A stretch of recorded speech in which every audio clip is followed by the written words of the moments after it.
And we are live. Welcome in to another edition of the Real G Warner on Twitter, going through soccer bets, hoping that La Liga doesn't screw him again. Fortunately, there's only 4 matches in La Liga, I think, during the midweek. So less chances to lose in the 90th minute or get screwed by the referees, who actually I don't think really got me this weekend. And without further ado, it seems like there's a lot of stuff happening. I mean, probably a lot's going to get canceled due to COVID, but it seems like it hasn't been zapping European games as much as it had. Well, aside from England, like it has been canceling every college basketball game that I seem to be looking at. So really fun weekend/week of just dealing with COVID. And hopefully everyone who's watching this is healthy, happy, or at least as happy as you can be in a pandemic. Going to go through and start with the Carabao Cup because that looks like it's still on somehow, some way. And on Tuesday afternoon, recording this live on Monday afternoon on a lunch break. And without further ado, we'll go into the Carabao Cup. So Arsenal hosts Sunderland in a massive discrepancy of budgets and where teams are, leagues that they're in, etc. I don't even know if Sunderland's in the championship. I imagine they're there, but they might even be lower. Arsenal giving 2 goals is a lot, especially because it's going to be a junior side. Probably lots of rotations as Arsenal has its eyes on trying to finish in the Champions League. Performances have been pretty good from Arsenal, including this weekend against the lead side ravaged by injury and COVID and lack of talent, and probably ravaged by other things that we don't even understand. But winning by 2 goals is asking a lot in a cup tie where Sunderland will be chained to their 18-yard box, trying to make it as hard as possible for Arsenal to score. Problem being that once Arsenal gets the first, second, and third are fairly likely. Second, I think, way more likely than a third. But and really, Sunderland will need to keep Arsenal off the score sheet as long as possible.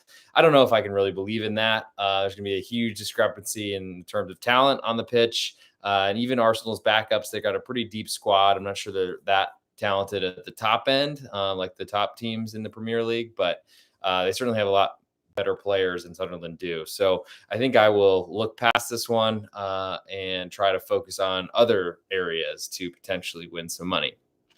So moving to Wednesday, Brentford hosting Chelsea. Brentford coming off COVID stuff. This one seems a match that seems to be very up in the air, though Chelsea Premier League forced them to play while they were canceling other matches, which makes little sense to me, especially with Thomas Tuchel complaining day of the game, it seemed like, or maybe the night before against Wolves. Predictably, didn't have a great performance in that one and are laying 3/4 of a goal on the road to their West London neighbors. Brentford, I'm not really sure who's going to be available to this match. Chelsea's offense has been a disaster. I'm really sad I didn't bet against them this weekend, but lost one and wanted to be disciplined, which of course is never a good idea. It's only good to be disciplined when your bets were going to lose, of course. But ultimately, Brentford are in a position where they're going to try to play defense. They haven't, assuming that based on their lineups they were playing before the COVID pause, they were missing a lot of their defenders due to injury, and that's a big issue. Plus, Ivan Toney's been struggling or out for a while. I think out is probably the better way to characterize it. But if he returns, that's a big kind of big buoy for the Brentford offense. Without him, it's been pretty quiet. The defense has really been focused on as a weak point. And I think Chelsea, despite missing a bunch of their attackers, can exploit that. Problem being that they have been struggling without their good players. They're a deep squad that have a lot of talent, but even with Lukaku, like that offense really hasn't gelled or hasn't looked very good for a while now.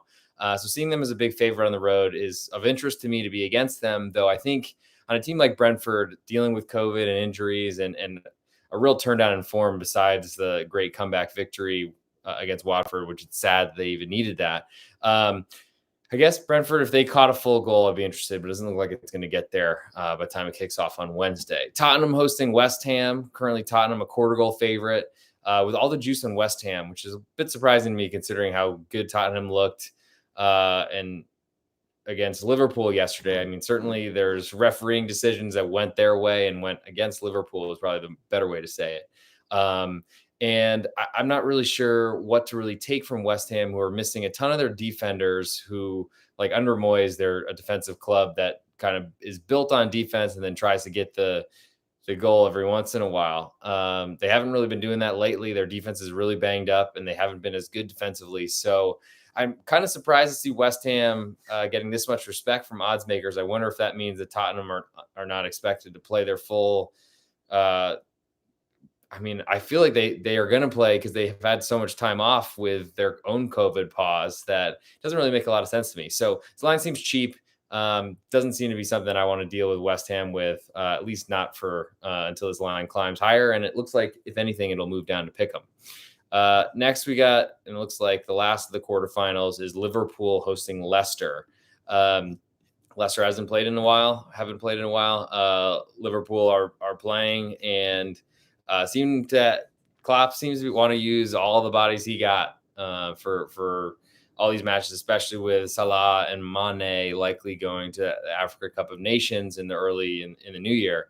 Liverpool currently giving 3/4 of a goal with all the juice on their side, likely climbing to 1. I don't really see any reason for that not to get there, as ultimately Leicester are an inferior side that can't defend, and Liverpool are not a team that you want to walk into Anfield with no defense or with struggling defenders. So this one seems like it's short to me as well. Maybe everyone's buying into the cup tie and that being a tougher type situation. I feel like Klopp rarely even rotates when he has Champions League group play clinched, and it doesn't even matter what he's doing. He still plays Salah, Mane. So that doesn't make a lot of sense to me. I don't know. Not a lot for me. I mean, some underdogs here for sure, but not exactly a lot of pretty ones. And the numbers seem fairly short, so that makes me even less interested. No Bundesliga, since that's going, I guess, on until the Hinterrunde, or I guess the Rückrunde is, I think, the second half. So no need to worry about that one. But we're going to go next to La Liga for the matches I already mentioned. There's 5 midweek, excuse me. We have Levante host. Well, no, 4 midweek. Levante Valencia still today in a couple hours. Good Valencian derby, which looks to be pick 'em right straight up down the line.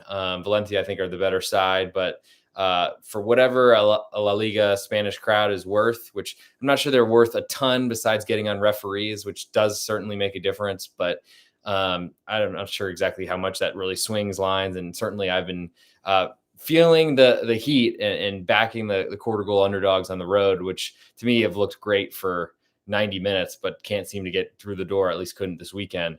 I think Valencia, if they close an underdog, I'd back them, but it doesn't look like it's going to get there. And I think they might even close the favorite, would be more likely. Moving to Tuesday, Villarreal hosting Alaves. Villarreal with a good performance, I guess, at Sociedad this weekend, aided big time by Oyarzabal's crazy red card challenge. Just, I think, a forward not being able to tackle the way that he expected his boot to connect. Villarreal giving a goal and a quarter to Alaves is, I think, based on where Alaves is playing right now, close to the bottom of the table, seem like they're getting their way out of the relegation fight, but have kind of fallen right back into it. Didn't play well at Rayo Vallecano this weekend. Have a quick turnaround, which Villarreal will be much more used to than Alaves, who are really just used to playing each weekend. Tough spot for Alaves to hang around. Getting a goal and a quarter is interesting to me against Villarreal, who don't really seem to be the offense that they were last season, or I'm not even sure that they were that great because they didn't finish that high in the La Liga table. But Gerard Moreno coming back is a big deal for their offense. Danjuma's injured, so we'll see about what his story is. And he really carried the team to the draw kings that they have been so far this season while Moreno is missing. I don't know. I'd like to be on Alaves, but it's hard to make a case for them because they've been playing so poorly.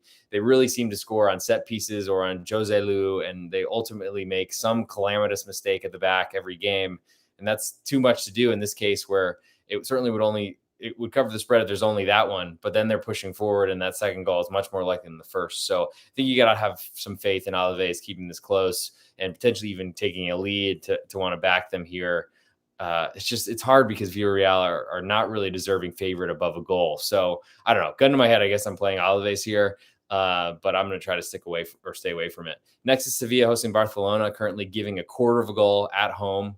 A little bit surprised with this number because Sevilla closed an underdog basically to Atletico Madrid, and certainly Atleti are better But to see just a couple days, this switch and Barcelona with a win, a weird win, 2-0 up to then drawing 2-2 and then getting a fortunate late goal to beat Elche.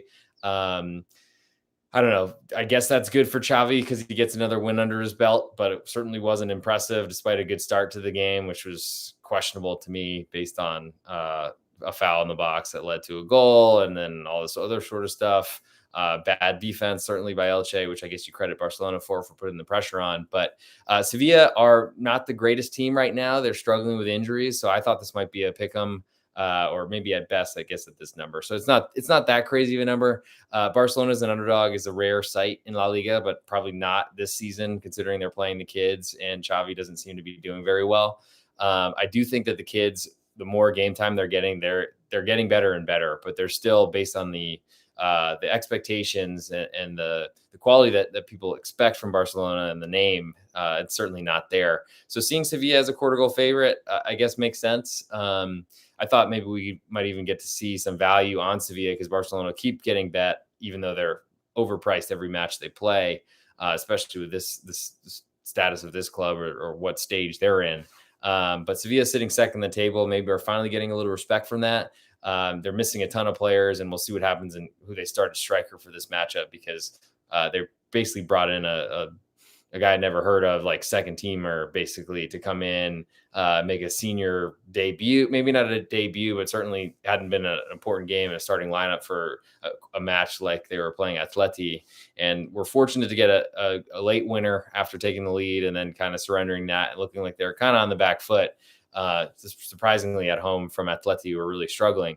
But ultimately, Barcelona, I just don't know if I want to back them against a side like Sevilla, who are veteran, know what they're doing, have a solid manager who's proven that he knows what he's doing, and only getting a quarter doesn't seem like it's worth it, especially with all the juice on Barcelona. So maybe this ticks down to pick them, and I start getting more and more interested in backing Sevilla.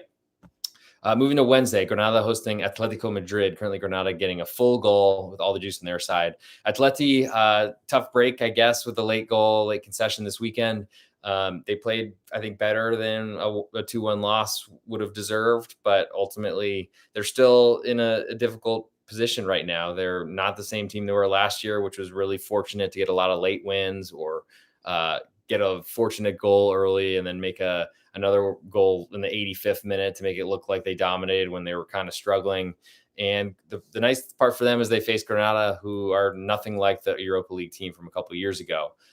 Great performance by a 39-year-old to get a hat trick this weekend with a late goal. Can't take anything away from that.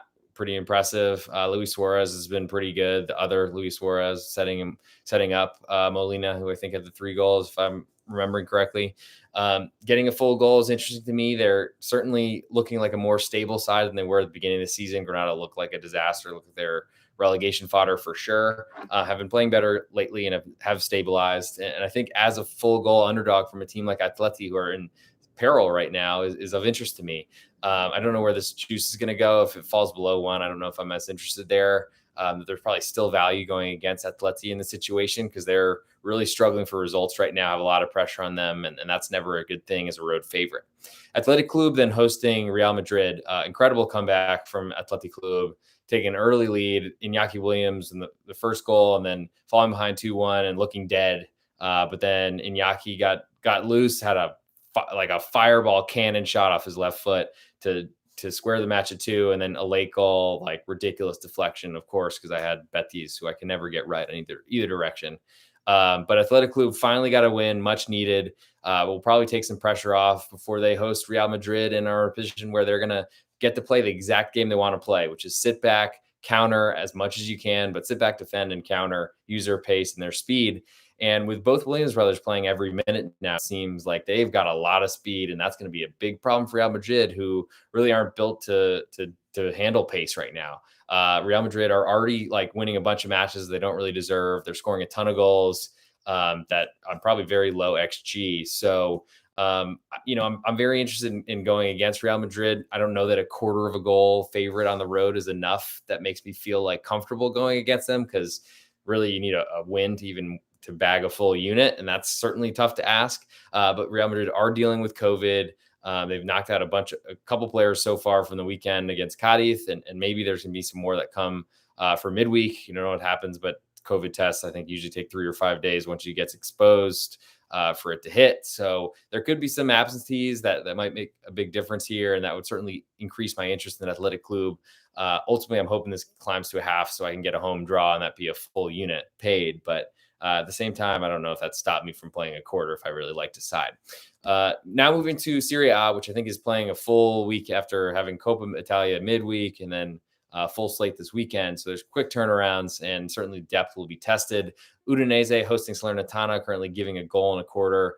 Udonese's offense has been a lot better this season. Defense has been bad, but I don't know that Salernitana can really challenge that, and they're really struggling right now. I don't know if I want to step in the way of that, though. Udonese as a favorite of more than a goal is asking a lot, but it makes sense probably playing the worst team in Serie A. Genoa then hosting Atalanta, getting a goal and a quarter. Genoa, really hard to expect much from them. I guess played pretty tight this weekend against Lazio, I think on Saturday or Friday. But Atalanta with a really tough result, had a 2-2 draw, like equalizer that got ruled out, and then the floodgates open go in the other direction. That was pretty tough, but poor performance from Atalanta overall. I mean, tough for them to lose to Roma, but ultimately fell behind really early, and that's kind of a surprising start from a home team because usually you'd expect the home team to start hot.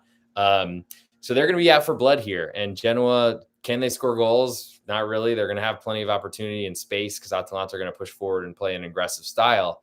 But I feel like getting more than a goal doesn't even say a lot here. Total's 3, which seems a little bit low to me. But Atalanta, their offense hasn't been great this year, but they're going to be able to score goals. And I think they're trending in the right direction.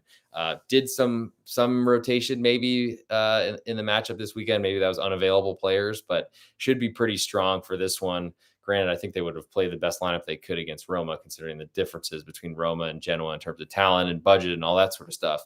But Atalanta aren't a team you really want to kind of hope that you can hang within a number, because I think that first goal, second goal going in is much more likely than the first type argument that I usually say.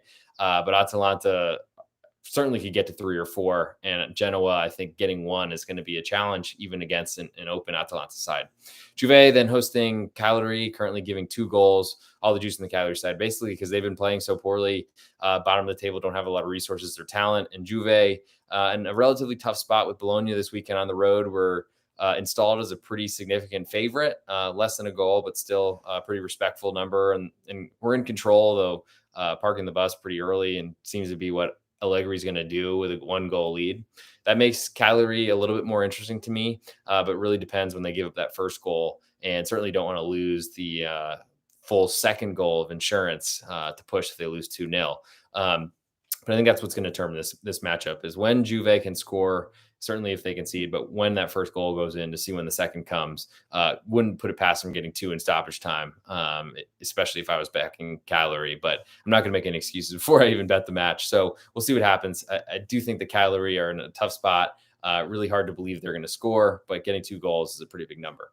Sassuolo then hosting Bologna, playing really well. I got to say Sassuolo are tough to take a 2-0 lead and kind of concede it this weekend, but a draw on the road at Fiorentina doesn't sound like a bad thing to me. And I think in this position with Bologna, who seem to have an offense with Arnautovic, but not a great one, and they really want to push forward and kind of pressure you into mistakes, and that's where their goals are going to come from. I don't know that Sassuolo are that type to make those mistakes. They're going to give Bologna probably more space than most teams. They're on the front foot always, but Sassuolo have been playing so well that I don't even know half of a goal on Bologna looks that interesting to me, especially with all the juice and maybe this potentially falling to a quarter. I doubt that happens because Sassuolo has been playing so well, but we'll see. We'll see before it kicks off on Wednesday. Venezia then hosting Lazio, currently getting 3/4 of a goal. Venezia fell behind in the first minute to Sampdoria, and then really controlled the ball in the game and looked far better offside, deserved a win based on what I saw after that first goal, though that's certainly goals change games. Was surprised that Venezia were in so much control, and I think Sampdoria ended up not taking the full 3 points because they let Venezia have control, and that was a big mistake. But eventually Venezia's pressure told, and I like them as a team that really makes it hard on their opponents to score. I feel like they've kind of established themselves in this Serie A competition as a team that look like they are good to stick around. That draw was important. And certainly add some confidence. So they put a ton of energy and effort into doing that. And that was coming off a Coppa Italia win, which was pretty good week for them overall. I think, especially if you're considering them coming off a Juve draw as well before that. So Venezia, everything's going right for them right now. I mean, Lazio struggled without, or I guess got a win this past match day, but we're missing Immobile, and that injury is a big deal for them up front, even though he seems to be kind of the penalty scorer or the garbage goal getter. That's still a big body to miss. I'm not sure what his status will be for this match, but Venezia at home getting 3/4 is of interest to me. Juice is pretty normal right now, a little bit more leaning to Venezia. But Lazio, even from a goal ahead, I'm trying to remember. I think it was against Sassuolo in the last match, 2 match days ago. They're an offense that can score goals, but defense is always a problem. And they're going to need to get 2 to beat you and take a full unit here. So I'm pretty interested in Venezia. Sampdoria then visit Roma, also on Wednesday, it looks like. Roma, 1-goal favorite at home, though all the juice in Sampdoria on the road. Roma showed that they still got it. Goals still go in for them. Veretout survived somehow. What I thought an injury was going to knock him out for the match against Atalanta this weekend. Came back in, I think played the whole 90, or at least was in there in the second half. And I thought he'd be off at halftime, like best case scenario. Might not even make it there. Roma can score. Sampdoria, I'm not sure that I believe they can. They're an aged team. Their offense looks pretty bad. And I feel like Sampdoria is the king in Serie A of giving up the late goal to kill a +1.25 or to kill a +1 or whatever. And that doesn't make me feel good about trying to back them here, as I just don't have a really good feeling about them. Or I have a good read on them. I think that Sampdoria is not very good, and that makes me not want to fade a team like Roma, who certainly have their problems, and giving a full goal is a lion's share for them to give away. But as Roma showed this week against Atalanta, they can put up 4 against a Champions League side. And maybe that puts them at a weak point to kind of have a letdown match, but I'm not sure at home, the crowd behind them right before Christmas break, that's the time to do it. Inter then hosting Torino, currently giving a 1.5 goals. Torino with a good win this weekend, thanks to an early red card and an ensuing free kick from just outside the box that got mishandled, and then they scored. Despite facing 10 men for like 85 minutes, didn't really do much with that, or maybe 75, whatever the number was. I think Torino are not the same side they were early in the season, which was possessing the ball and taking a bunch of chances, needing as many opportunities as they could because they weren't very good or efficient at finishing. And I think that's a problem, that part of missing Bellotti for so long this season, with transfer rumors and injuries or whatever they are, that they haven't really had a good striker to put the ball in the net. They brought in a lot of cast-offs from other programs or other big clubs throughout Europe, with Prayet from Leicester and Brekalo from Wolfsburg. And I think it's gone pretty well for them, at least early in the year. And then they had kind of a lull, and then we're playing the bottoms of the league and not really getting the results they wanted. Problem is they're visiting Inter, who are awesome and can punish you and score goals from few chances. And they'll probably get a lot of them in this matchup if Juric plays the way he wants to, which is on the front foot. And that makes it scary for me. Even getting a 1.5 goals is a lot for a Torino side that can possess the ball and can score. Problem is that they're going to give Inter a lot of opportunities. So you really need to trust or believe that Torino will at least get one, so that a 2-1 victory will cash for you. Because I think Inter will get 2. So it really depends on how many you think Torino can get. Verona then hosting Fiorentina. Pick them right now with all the juice on Fiorentina on the road. Maybe this climbs to 1/4. Verona, I backed them yesterday. They started the year off great, have been scoring scoring a ton of goals. Have not had a good run in the last month or so, it feels like. Lost in the Coppa Italia, the bad red card on a defender in the early stages of the Torino match yesterday, and then are going to be without him, I assume, for probably a length of time, but definitely for this match. And I just don't know if I want to step in on Verona, because it looks like they might close a 1/4 goal underdog here. Fiorentina, I still have questions about their offense, especially on the road, but ultimately, Nico Gonzalez hasn't been that important, as Vlahovic has been scoring a ton. And Nico's still really scary with his pace, that he doesn't seem to be the assist guy right now. But maybe it's just kind of like the Timo Werner for Chelsea, where the threat of him is worth it enough. We'll see. Maybe if Fiorentina move to a favorite, I look harder at Verona. But until that happens, I'm not going to stress about it. Empoli then hosting Milan, getting 3/4 of a goal. Milan with a tough performance yesterday and a big matchup with Napoli, a depleted Napoli club who took a lead, and AC Milan thought they got an equalizer late, got ruled out for offside, and that was brutal. But ultimately, Empoli have played great football, I got to say. Maybe not so good against Spezia and kind of had a letdown on the weekend. But Milan, they're still fighting, still think they're in the Champions race or the race for the Scudetto. But their offense is not really clicking as much, and their defense is problematic. They're missing a lot of people in the back. I think with Simon Chair out for a while as well. Empoli are a side that are in form, that I think have low expectations based on being a newly promoted side. And at home, we'll see what happens with Italian crowds, but they were pretty full this weekend. So that's a spot I like them, where you only lose half a unit on a single goal loss, and I feel like they can really test AC Milan. Last one is Napoli hosting Spezia. It looks like Napoli a 1 3/4 goal favorite. Big number, especially considering their health issues. We'll see where this number goes. Spezia are going to be on the front foot and are going to give Napoli a ton of chances, though. And even Napoli's backups are better than Spezia, which is a big problem. But it's surprising for me to see Napoli at this big of a number considering their injury list. And now that we're about 26 minutes in, we got Liga coming off of the Coupe de France this weekend. So good time to step in and see some Liga play, as it's probably one of my favorite leagues to watch. And there's definitely going to be some big changes coming with the Africa Cup of Nations, just stealing a lot of the league for the whole month of January, I think. But anyway, we'll start with, I think they're all playing at the same time on Wednesday. So that's going to be, if there's ever a Red Zone channel time, I think there was one that I saw before on one of the illegal pirate streams that I used to use for League a couple seasons ago. But maybe that comes back. Hopefully it does for this one, because I'm going to need it, or I don't know how I'm going to watch. But without further ado, Monaco hosting Rennes, currently giving 1/4 of a goal. I don't know how Monaco can do that. Their goal scoring has been absent. Rennes haven't been playing as well lately, but we're flying and doing the best of anybody in the league for about a month straight. And as a 1/4 goal underdog on the road, I'm pretty interested in backing a better team. To me, Monaco spent a ton of money to get their team ready for Champions League. It never clicked. In qualifying, they went out to Shakhtar Donetsk, which was brutal. Could have been an awesome group in Champions League with Inter and Real Madrid, I think, but didn't happen. Weren't great in Europa League, but won their group.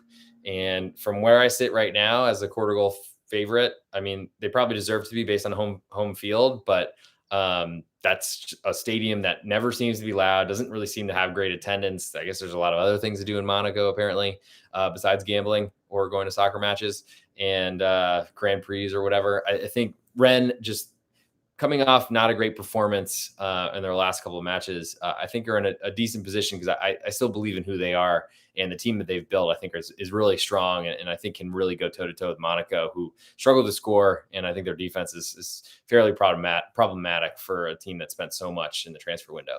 Saint-Etienne then hosting Nantes, currently Saint-Etienne a pick'em, but with all the juice at home. I'll be looking at Nantes if this climbs to 1/4 as Saint-Etienne has fought their way from the bottom, sacked their manager, and maybe getting better results lately. But ultimately, Nantes are playing pretty well. And I think Saint-Etienne, they're a team that I'd like to go against as a favorite. Clermont Foot hosting Strasbourg, currently getting 1/4 of a goal at home from Strasbourg. All the juice on Clermont, so maybe that falls to pick them. But Strasbourg are a better side here. Didn't get a great result against Marseille last weekend, but or I guess it would be 2 weekends ago now, because of Coupe de France last weekend. But regardless, Strasbourg have an offense. Clermont Foot are on the front foot always, trying to create an offense. I'm not sure it's been very good, and they've been drifting down towards the bottom of the table. So I'm not even sure that I like them as an underdog if it sticks here. Bordeaux hosting Lille, getting 1/2 of a goal. Lille playing a lot better lately. Won their Champions League group, if I remember correctly. And Bordeaux have shipped a ton of goals this season. I think they're better than those numbers look. And I think some of the games that they're losing big get really ugly for whatever reason. The problem is I just don't know that they really can hang with Lille, who look like they're firing, and they're not a team that I want to really be against, especially with a shoddy defense and a questionable offense. Though I guess Hwang and Adli are better than, I think, or Udon, maybe that's who it is, are better. I think Adli moved on to Leverkusen. But regardless, I think Bordeaux at 1/2 of a goal at home draw, being a full unit payer, that's interesting to me to a certain extent. But I think I need to be cautious about going against Lille, because they're looking a little bit more like that team that won Liga last season. Lorient then hosting PSG, getting a goal and a half at home. All the juice on Lorient, but I imagine that PSG will keep getting bet until this game kicks off. And part of me feels like there's probably some value in arbitraging PSG, taking them with any sort of odds because the number is going to switch at some point. But we'll see what happens with COVID and PSG injuries. Who knows what that's going to look like. But Lorient, their defense is a disaster, has been really bad all season. And I don't really expect that to change against the best team that's going to win Liga by like 1,000,000 points. Montpellier then hosting Angers, currently giving a quarter of a goal. Angers have been pretty good this season. Unexpected, but have been great. They were probably one of the teams that I was tipping as a long shot for relegation. Montpellier sold their best players, but their offense has been pretty good. Defense is not great, but I'm not sure if Angers have a ton to really challenge that defense, considering how much they're going to have to work their own defense to try to hang with Montpellier's great offense. I think I like Angers here, or I like both these sides. I'm not sure that a quarter of a goal is enough for me to want to step in on Angers. Nice then hosting Lens, currently giving a quarter of a goal with all the juice on the Nice side. Lens not playing great lately, but they're certainly a contender for Champions League places, which is surprising from a newly promoted side of 2 years ago. I think if this climbs to half of a goal, and every time it climbs higher and higher, betting against the Nice offense is of interest to me, though that comes with betting against Galtier, who's very likely to keep a clean sheet because the Nice defense is so much better under him, and that's what he did to win Lille the Ligue title last season with a team that seems to be pretty average this year, at least until recent times. I think Lens are going to be on the front foot, are going to play aggressively, and that's going to play right into Nice's hands. So maybe I should probably stay far away from fading Galtier. Lyon then hosting Metz, giving a goal and a half. Big number for Lyon to give, but Metz are in a position where they're one of the worst teams in terms of talent in the league, and that's hard to really want to back them. Marseille then hosting Reims, giving 3/4 of a goal. Marseille's offense hasn't been anything to speak of like it was early in the season. They're playing a pragmatic style football, which has been working and getting results better, though it didn't work in Europa League I think they fell to the Conference League. But Reims are one of my favorite teams in the league this season. They've been a good defense in years past that added some offensive capabilities.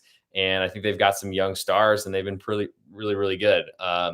There's plenty of insurance here. You lose only half a unit if they lose by a single goal. But I wouldn't be shocked if Reims went into Marseille and won like they did at Lyon, coming from behind to win a match 2-1.